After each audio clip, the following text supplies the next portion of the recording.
Hello, everyone. Welcome to Start the Week with Spencer. This is our weekly webinar here at Doman International, where we take questions from parents with children with special needs all around the world.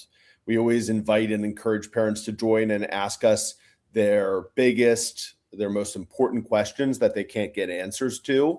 Over the last 70 years, working with children with basically every kind of special need and neurodevelopmental delay, we have learned the answers to many, many questions. And so, please join. Whether you're watching right now on Facebook, YouTube, or Instagram, you can type your questions into the comments box and we will answer them in order. I'm joined here by Colleen Hudson, who is our Director of Representatives. Colleen is the first person to speak to new families that come to Doman International on the phone and answer their questions.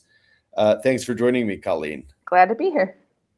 Perfect. Well, listen, we will start. We do have a pre-submitted question, so we'll jump into that first. And also, some parents have been asking recently about the Doman Method in schooling, so we'll talk a bit about that today. Now, maybe before we jump into that pre-submitted question, Colleen, what do we look like in terms of availability at our clinic? Do we have any appointments available in the next couple months? Absolutely. So we're looking at March at this point, which is really good. I tell all of the families that I speak with, for us, 6 to 8 weeks is really the ideal length of time to help prepare. And that means you're not just sitting still, waiting for your appointment to happen. There's a lot of things that we do ahead of time. A lot of parent education that happens. Parents get the opportunity to begin asking questions of the staff about their child and how to start applying the Doman Method. So by the time they even get to us, whether it's a remote appointment or coming to see us in person, they really feel like they get to know the staff and they hit the ground running, which I think is a big advantage. So we do have appointments coming up. We will be in, I do like to tell everybody, even though these appointments are currently full, we are in New Zealand now. So if we have any families joining us from New Zealand or who know families in New Zealand who might have a child with special needs, we do go to the Southern Hemisphere. I think that's really exciting. So I like telling parents that. We will also be doing live evaluations, which are followed later in the week by remote programming and coaching in Miami at the end of February. So that's February 28th, I think. Maybe right, March 1st. Yeah. So in terms of appointments in Philadelphia, we have availability March 9th. We also still have one remote appointment available for that date. We are here March 16th. Again, one live appointment and a remote appointment available. Then we will be in Serbia March 23rd for, I think, 10 days. Mm-hmm. That's right. That's right. Yes, Serbia and Croatia. Mm-hmm. Right. Serbia. So we'll be in Belgrade. We'll be in Zagreb. So for families who are in that region, in the Balkans, that's a special trip for us. And then we have one appointment April 13th, and then we'll be in Italy again. And then we pick up again in May. So I guess the point is even though this is several months in the future now, we already do have waiting lists for some of these dates. So please, if you're thinking about it, get in touch with me sooner rather than later so we can start talking about the best timing for your family. Wonderful. All right. So, Colleen, why don't we start with that first pre-submitted question? Absolutely. So Dr. Barca has asked, how is this method different from regular physiotherapy? Oh, okay. Very, very different. So interestingly, my grandfather, Glenn Doman, who founded the Doman Method, was a physical therapist himself. But actually, he found that things that he learned, this is back in the 1940s and 50s as a physical therapist, really weren't helping his patients. And the reason why his patients weren't being helped by the kind of traditional therapy approach was because he was working with people who had suffered brain injuries or who had neurodevelopmental delays. And unfortunately, the root cause problem for these patients is in the brain and in their brain development. If we look at children who have diagnoses like cerebral palsy or autism or ADD or ADHD or dyslexia, learning difficulties, all of these children or adults who have these diagnoses have a neurodevelopmental condition. And so many of the conventional therapies were not helping the patients. So what he started to do was started to research and create new treatments that directly targeted brain development and speeding brain development. And the human brain can develop thanks to a phenomenon called neuroplasticity. And so over time, as he created more and more treatments that helped the brain develop, his kind of system of programs became known as the Doman Method. He didn't call it that himself, but it was a name that was given to his program by families that he worked with, and specifically parents who had seen benefits in their own children. That's how the name Doman Method came about, and then our organization, which is Doman International. So when we look at regular physical therapy, very often the approaches there are symptom-focused approaches. So imagine for a second, a child has spasticity, maybe they have a cerebral palsy diagnosis, the physical therapist might do certain kinds of massage on the limbs and move those limbs. But of course, the problem actually isn't in the limbs, right? The child's lack of motor control is because the motor areas of the brain are underdeveloped or injured.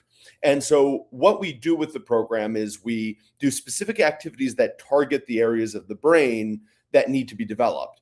And the good news is when the brain starts developing, the symptoms that the child is dealing with start to reduce, and in some cases even disappear.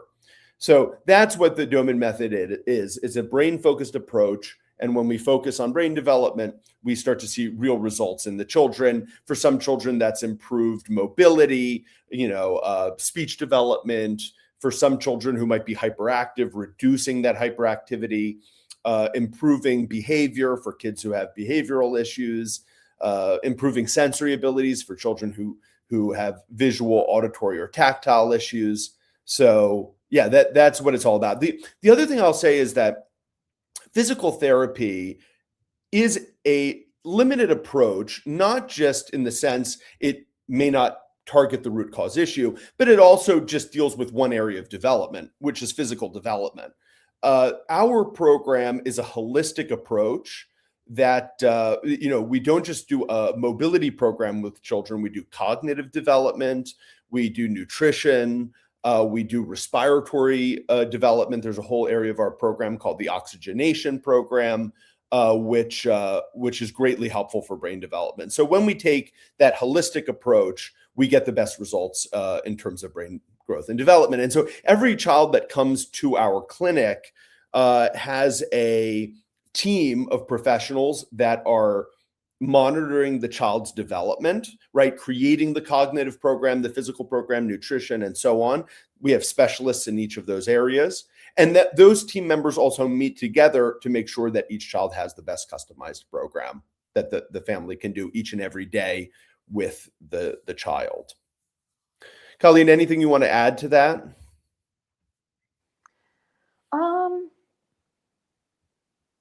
I'm sorry, I did have something in my mind and now it's gone. I like telling families about those early, what Glenn's motivation was in, wondering why, if all of these physiotherapy exercises that he had been trained to do were effective, why weren't they effective for everyone? And I think that that's still a big motivator for our staff, is finding the right fit for each individual, because there is no one size fits all. So we have to start with a thorough evaluation. We have to work directly with families so that we can get the best plan that's going to be practical, as well as targeting exactly what each child needs for themselves. That the diagnosis isn't really the point, it's or the label rather isn't really the point. It's more where are their greatest needs and targeting those areas. Yeah, exactly right. Um, yeah, my grandfather, as an early physical therapist, actually said one of the turning points in his life and in his career was he was working with a family who had someone in the family had a stroke. And so he was working with the patient and kind of moving the arm back and forth because this person's mobility was greatly limited by the brain injury. And someone in the family said to him, they said, "Can I ask you a question?" He said, "Of course." And they said, "My understanding is the stroke was here in the brain. Is that right?" And he said, "Yes, that's right." And the family member said, "Okay, so if this stroke was here, why are you moving the arm back and forth?"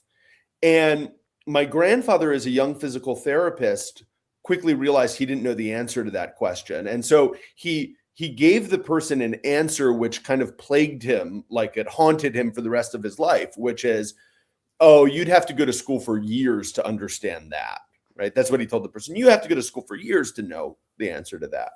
And but he knew deep down he didn't know the answer to that, right? And so that really haunted him, and he realized, no, I need to know why I'm doing things. And by the way, it's not that he didn't know because he wasn't a good student. He didn't know because he was never taught it, right? Because the things that he was taught to do actually weren't scientific. They had just been kind of, people had come up with it. And I'm not blaming those professionals, especially early on when there was such a limited understanding of how the brain developed. It makes sense. Okay, this person doesn't move their arm well. Let's move their arm back and forth and see what happens. The problem is it didn't get results because it didn't treat the root cause issue. Okay, well, we got a follow-up question, which I think is it's from Net on Instagram, which is a similar question, I think, which is, what exactly is the Doman method and what is the benefit? So I think we touched on a lot of that in my previous answer. Now, I will say that you're asking about the benefits. And, if you were to, both in our books and on our website, we publish our results of the Doman method. We're, as far as I know, one of the few methods around the world, maybe the only, that publicly publishes its results with every child who comes onto our program. So what we do is we look at all the children on our program and we look at, okay, what percentage of children on the Doman method learn to speak if they started nonverbal? What percentage of children who couldn't walk learn to walk on the program? What percentage of children learn to read? What percentage learn to write? What percentage go from not understanding language to understanding language? What group of children go from being chronically ill to being healthy for a full year, right? These are all statistics that we keep in our books. So you can see here, this is the first book that many parents read when they're learning about the Doman method. It's called The Doman Method from Special Needs to Wellness. You can find this on Amazon. It's written by my dad, Douglas, and myself. But in our books, we publish the results. So you can see here, this is toward the back of the book, page 215. We have the program success on the Advanced Doman program with the percentages of the results that are achieved on the program. And we're very proud of those results, right? We really keep statistics for two important reasons. The first is to demonstrate how the program is effective. And that's very important, of course, for parents and for professionals to know that the program is effective.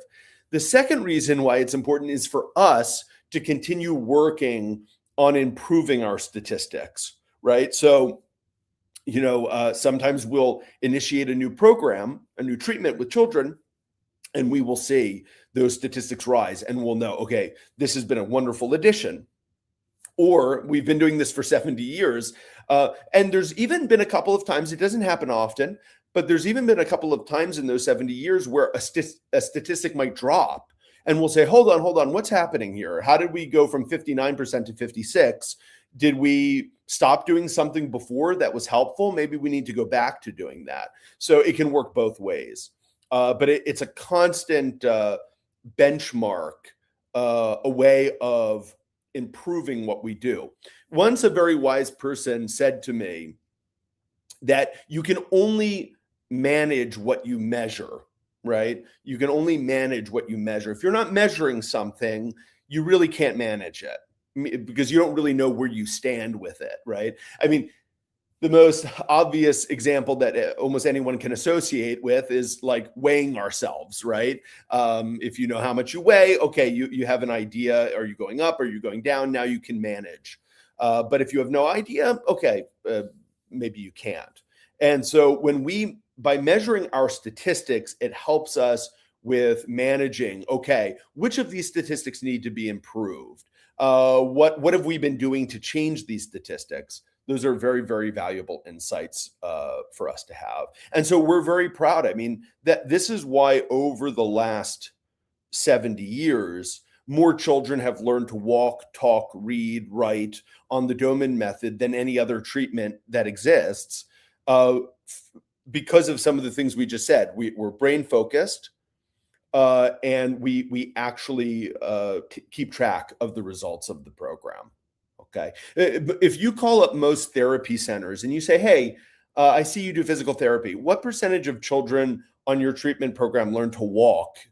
They'll probably look at you like you have two heads. And the sad thing is probably no one's even asked that to them before, because it's just something that in this field, unfortunately, there's such low expectations for helping children with special needs that these things aren't even discussed. And so, so it's very, very important to track results, and that's why we do it. Okay, and just to also mention for this parent who's very new to the Doman method, a couple of quick things that you can do to learn more. So I mentioned the book, The Doman Method from Special Needs to Wellness. You can also do a call with Colleen. Colleen can answer any questions that you have.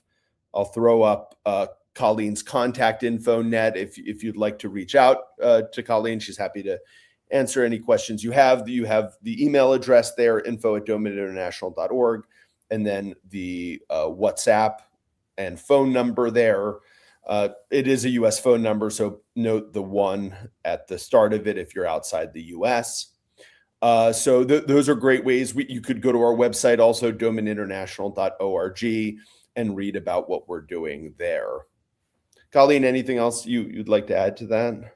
I just always like to tell families that info@Doman International is actually my direct email. So if you send an email to me there, it's me. So, okay, great. Yeah. And that parents can also message us through our social media if that's easier. Got it. Yeah, we have just a comment here, Colleen, from Valencio's family, who on Instagram they're writing, "Hi Spencer and Colleen, we are now in Italy with Valencia. They're at our Italian center there." Hi, Lydia. Welcome. Yeah, great. I'm so glad you're there. That's great. All right, we've got a question here from Ella. Ella says, I would like to start my 5-month-old with Down syndrome on his reading program. Obviously, he doesn't know many words. Should I start first with showing simple bits of intelligence like foot, nose, house, sunflower, etc., before I show him these words in written form? When do I know his sight is ready for showing really quickly? Great questions. I'll start with the last question first, Ella, and then work my way backwards, because the first question is, how do you know his sight is ready for the reading part of the program? When a child is able to see detail, they are ready to start the reading program. Now, what does that mean? First of all, the child has to be able to respond to facial expressions. So, for example, if you sit across from your 5-month-old and you smile, like put a big smile on your face, will your 5-month-old smile back? Now, it's very important for me to say here that you shouldn't make any sound. When you're doing this as an evaluation, don't make sound, because some parents will smile and go, hey, how are you? Hi. And even a child who may not see detail well might, based on the voice, smile back.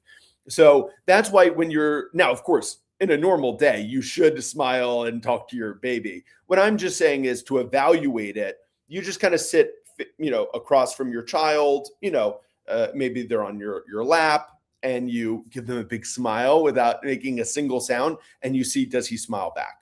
That's the most important indicator of a child seeing detail.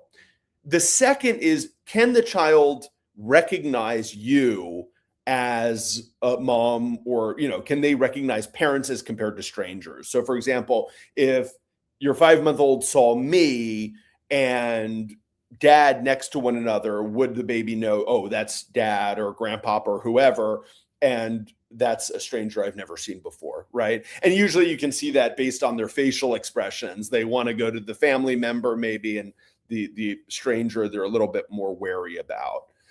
So now, of course, kids have different personalities, but usually you can tell based on their facial expressions, they're excited to see their favorite people. So if a baby is able to do those two things, respond to facial expressions and recognize the people closest to them, they're ready to start with the reading part of the program. Now, to answer your second question, with the reading program now, we almost always show, especially with young children, show picture cards along with the word cards. So we'll show a picture, for example, of an elephant, and then show the word elephant. And this is a great way to increase a child's understanding and improve their interest as well. So, just to give you one example, these just happen to be the cards that I have next to me right now. This is a picture of a puma. So we'd show the child the picture of the puma, and then we'd show the word puma, right? So we show the picture card first, so that the child hears it. You say puma, right? And they see the picture. And now the child has learned something new. And then you show them the word puma. And you say puma, right? And now they can associate the word with the picture of the thing that they've learned. Again, kids love images. They love to learn with them. So it's a great way to teach them new things. Let's see. I've got other cards here that I could show. I've got a set here of different animals and different vegetables. Here, this is just from a set of foods. So we have here, for example, this is cauliflower, right? And then the word cauliflower. Just to let you know, Ella, we have made these materials. If you go to domanlearning.com, we have picture cards and word cards that you can download and print at home. It'll just save you a lot of time. So yeah, you're absolutely welcome to get any materials there. I'm putting a coupon code in if you buy any of the materials at domanlearning.com, if you just put in the coupon code DomanParent50 at the checkout, you'll get 50% off. Yeah, and Ella's just sent a follow-up question. Do we show words on huge poster boards like in the 80s, or an A4 format is okay? A4 format is okay. Yeah, exactly. Ella, as long as your 5-month-old has the two abilities that I mentioned before in terms of vision, it's absolutely fine. And we've made the words large and red, so it's easy for babies to see. And Ella will be coming to see us in Italy in July. Oh, they perfect. have an appointment confirmed, yes. Great. Yeah, and I think, Ella, it would be really nice to, especially because you're coming for an appointment to see us in about 6 months, it's probably nice at some point to start the reading part of the program, because even if you just started and showed a few sets of pictures and words, when you come to the appointment, you'll be able to give us very valuable feedback about how it went. Even when a parent comes in and says, oh, my child is loving the pictures and words, that's very helpful for our staff to know, okay, that now important piece of information to have when crafting the cognitive program. Or if this is very rare, I don't expect this, but if a parent ever comes in and says, we've started a category of pictures and words and my child's not interested, that for us is, okay, let's figure out why that is, right? Now that we're in the same room as you, we can, do some troubleshooting and figure out why it's not going the way it should be going. So it's really valuable to come into our clinic already having given some things a start. Good questions. All right. I think we've answered all the questions so far. So again, if you are joining a bit late, we take questions on this webinar each week from parents from around the world. So, go ahead, whether you're following this right now on YouTube, Instagram, or Facebook, type your questions into the comments box and we will get to them in order. All right. We've got a question here. Ella has a follow-up here. I was thinking about doing a small program because we are very busy with physical, but consistent really every day. Yeah. It would be better to start something which is small but consistent. For example, even if you started with something like one category of pictures and words, where you're showing the picture cards and the word cards, just one group, and you did that 3 times in a day, that would be a great way to get started. And keep in mind, the sessions, these teaching sessions are incredibly short. They're about 5 to 10 seconds for each session. So the sessions are very short. It's more about, you just have to make sure that you're, organizing yourself to get those 3 showings in a day. You also mentioned you're doing like a Doman physical program. This is a great reward. Like, I can't tell you how many times, when a baby is learning to crawl, I've seen them, like a mom put the baby down, maybe they're crawling on our crawling track, and the mom will kind of stay at the bottom of the track with the cards and say, all right, come down. And when you get down here, we'll look at your cards. And the baby is excited because they know that they're going to get a really fun treat at the end of their effort in terms of moving. So the cognitive part of our program is often used as a reward to motivate children for the physical part of the program. All right. Well, we had while I'm waiting for other questions, we have gotten some questions recently from parents asking us about the Doman method and schooling. And sometimes these are parents who might have heard things from other parents or read something online, and they're like, wait, do I have to remove my child from school to go to the Doman International Clinic? Is that a requirement? And the answer is absolutely not. You don't have to remove your child from school, before coming to Doman International's clinic to come for an appointment. We have some families that join our program where children are homeschooled, and we have some parents who come for their first appointment and the child is in school part-time or even sometimes full-time. The most important thing when you come to our clinic is for us to evaluate your child, and then for our team to create a customized program. And we will create a customized program based on what your schedule and the child's schedule is. So I was recently talking to a family, and they happen to have a young adult, actually. They actually have a 20-year-old. And so they said, listen, he has certain things he's doing during the day in terms of his schooling, and he might only be available, in afternoons, for example. We said, that's absolutely fine. We'll create a customized program for him that you can do in the afternoons.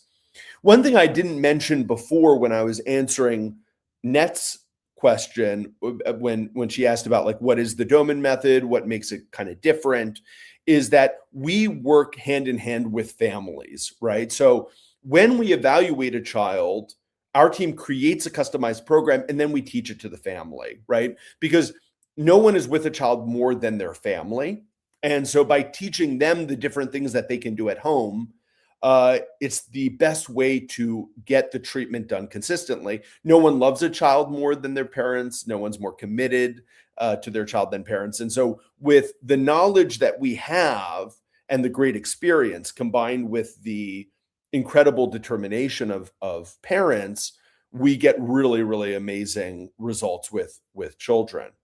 And so, going back to schooling, we will work with families to create the best possible scenario for the children. And some families come to us and they say, you know what, we we want to continue with some school. And we say, okay. And then sometimes those very same families, when they see the results of the program, some of those families will even say, you know what, we feel confident now in taking some time off of school and doing the program more consistently with our child because we're seeing such great results. We want to be able to focus more time on doing the program with our child. And so our team has been working with families, as I said, for decades. We have a wealth of experience with children from 80 different countries and all different kinds of schooling schedules, and so we can work with families to make a program that works for them. Colleen, anything you'd like to add to that? I know, yes, I know that some families live in countries where school is compulsory, and we have experience working with that too. So I think it's important for parents to recognize that. If you're looking at our program and saying we can never ever choose to not send our child to school, we can still help you. So please don't hesitate. Yeah, I recently got, 2 weeks ago, I was reached out to by a family with a 22-year-old, and he had been on our program and graduated from our program. And what's pretty remarkable about this kid, so I was his staff coach I think he was on the Doman Method for about 18 months. He started when maybe he was 11 years old, something around that, and he had learning difficulties, reading and math problems, writing problems. He had a lot of difficulty in focusing in a classroom setting, ADD kind of diagnosis. And so now he's 22, and the dad was reaching out to me just to say he's doing great. He's in university, he's successful, thanks so much to the program. But the remarkable thing about this young boy, when he was on our program, is that, first of all, he went to school while he was on the program, because it was compulsory. And the other remarkable thing is that this family happened to only do remote appointments. So here, this child graduated from the Doman Method. I've never been in the same room as the child. The family just did the treatments that were taught to them via remote appointment. Now, I always say to parents, if it's possible for you to come to one of our international locations, come and see us in Philadelphia at our headquarters, or if you're in Europe, at our institute in Pisa, Italy, come to our clinic if you can. Let us see your child. That's always ideal. And there's just something special about being in the same room at the same time. But we've now had children graduate from our program, especially after the COVID era, who we've never been in the same room as them before. This family, for example, is from, I think, Malaysia, and never, and we have, of course, they we're very close because of everything that the family went through and all the hard work they put into the program and the great results that they achieved. But it's just remarkable that we've never met in person. Incredible. I think that really, sorry, I just wanted to say, I think that really speaks also to the fact that while our staff are experts in the Doman Method, and are tremendously skilled at guiding families, the truth is that the parents are the experts in their kids. And when, we have a lot of information to share. So it's, even if you're looking at this and saying, well, I'm not even sure that I can get there, is that really going to benefit my kid? Clearly it can, because we teach you and then you're carrying everything out at home. And it's a very powerful, setup. Yeah. Well, Ella's asking another interesting question here, which is what advice do you have for a baby who's absolutely terrified of water, so much so that I don't bathe him? Okay, well, Ella, I can't say that I have a lot of experience with dealing with fears with infants. I do deal, of course, with and at our clinic, we often deal with older children who have different kinds of fears of toilet training and swimming and animals and so many different things. So I can't, I'm not going to pretend to be an expert in terms of this, but I'll give you some general thoughts. Okay, so the first thing would be, okay, why is he fearful? Is it something about the sensory experience, like it feels scary to him? Is it something about the sound in the room that he's in with the water? So is it a sensory issue? Is it just the fear of doing something new that he doesn't quite understand? Did he have some kind of bad experience where he slipped once and got scared from it? Those are important things and it's very possible you have no idea, but that is something that I would be thinking about. My first approach would be actually the way I speak to the baby about what is going on. So, because a lot of the time, babies and young children, when they're nervous about something, right, and it's hard for them to regulate how they feel, they, very much look to the adults around them to know what's going on.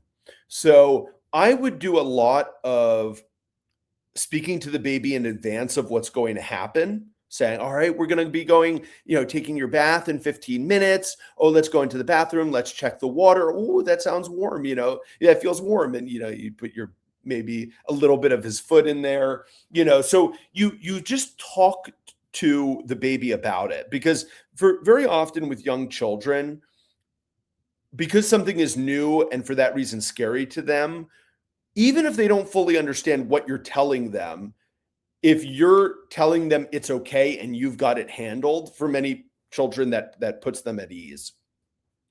The second thing that I would do is all about intensity level, right? So for many children, when they find something scary, if you kind of just maybe put him in the bath and he's submerged in a lot of water and maybe it's just too intense a situation for him. So I would try to start with a very low intensity in terms of water and kind of build him up to it. So maybe you just start with doing some tactile stimulation with a wet washcloth, where you're just brushing his body with a wet washcloth. Get him used to that. And by the way, if it is some kind of tactile oversensitivity, that alone might really help address the issue. And then, maybe once he starts getting to that, used to that sensation of being wet, he might be more comfortable with something like bath. There might also be things like, is he a little overly sensitive to temperature?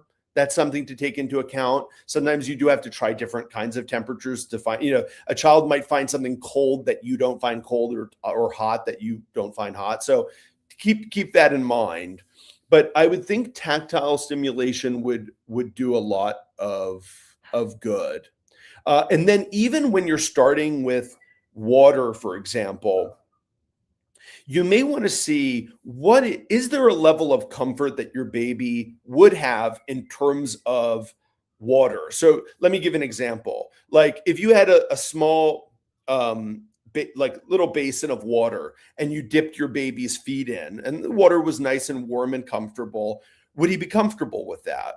If he's comfortable with that, then I would recommend, that's a low intensity, right? I was talking about intensity before. Maybe submerging the whole body is too intense, but maybe if you put the feet in, that's not so intense. But then you can do that frequently during the day, right? So maybe 3 times a day you go and dip his feet into the water and he's comfortable with that. Okay, now we're going to dip up to the knee, okay? And so you're keeping low intensity, but you're doing it frequently during the day. These are things that, these are just kind of general practices when a child is fearful of helping them through it. One common issue, sometimes when children show fear about things, parents have a very natural inclination where, let me give an example. Mom and child are walking down the street, and there's a dog that's walking up the street, and the child sees the dog, and the child starts to freak out, like, oh, because it looks scary to them. And parent does something which is intuitive, maybe, where they pick the baby up or the child up and they walk across the street because the child is scared, right? And what the parent has just done inadvertently is reaffirm the fear, because what the child learns from that is, oh, I was scared of the dog.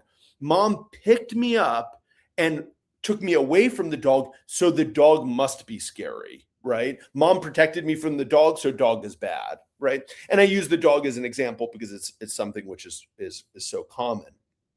So you have to strike a balance between, you don't want to just take your child away from a situation just because they're a bit scared, but rather you want to teach your child, I'm here with you, we're safe, by the way you talk to them, and then just reduce the intensity level. So with the example of the dog, maybe instead of picking your child up and going across the street, you would say, okay, like, let's give the dog a little bit of space, and I'll walk holding your hand, right? And then over time, you say, okay, now we can walk a little closer to the dog, a little closer, and the child over time starts to feel more and more comfortable. Okay, but yeah, you don't want to just completely remove something, because then the child actually associates it with a scary thing.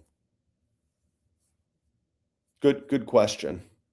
It's a general thing. Anxieties and children with neurodevelopmental delays tend to be more likely to have fears and anxieties around things, because a part of the nervous system is the vagus nerve, which controls our fight or flight response. So they sometimes have elevated fight or flight responses, so it is important to know how to handle these kinds of things. All right, everyone. Well, we still have a few more minutes. If anyone else has questions, again, if you're following right now on Facebook, YouTube, or Instagram, go ahead and type your questions into the comments and we will get to them.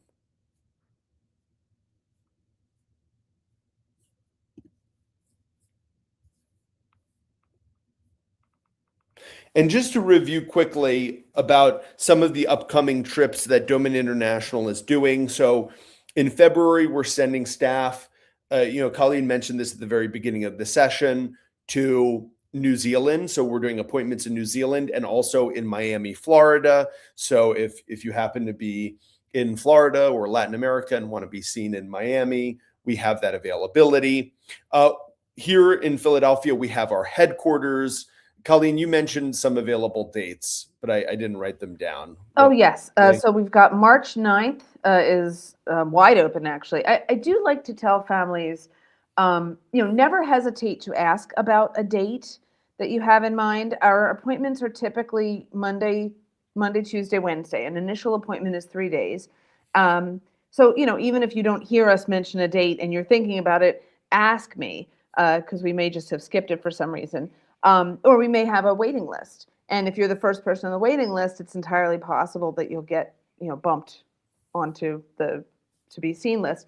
But we do have a certain number of slots each week. And the reason for that, as I tell families, is we want to make sure that we have enough time to spend with each new family, particularly new families. Every week we have families coming back for subsequent appointments as well, but those are on a slightly different schedule. So our initial families get a tremendous amount of time with the staff. We never want any parent to feel like they were rushed through their appointment, because this is the beginning of a long-term relationship with you, and we want to have you set up for success. So even though you're going to go home and have continuous support and follow-up from your staff coach, when you're with us, it's a really special time. So that's why sometimes families will say, oh, how could that already be scheduled? Because we have a few spots, but we can always put you on the waiting list or plan for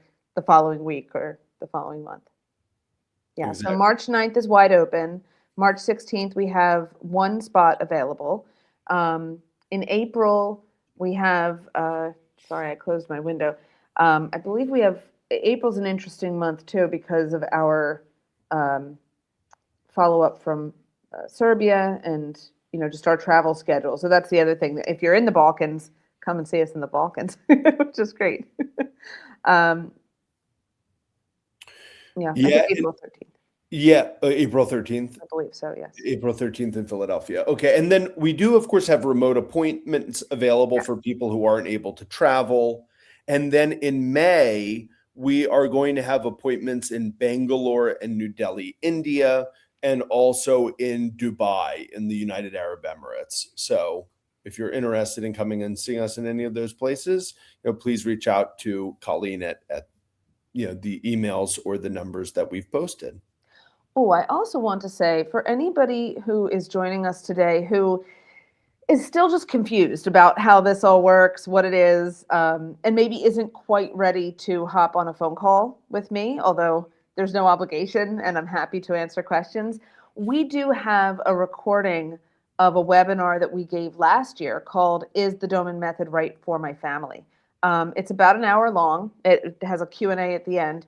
It is a terrific encapsulation of what the fundamentals of the Doman Method are, how it can work for different kids, different families.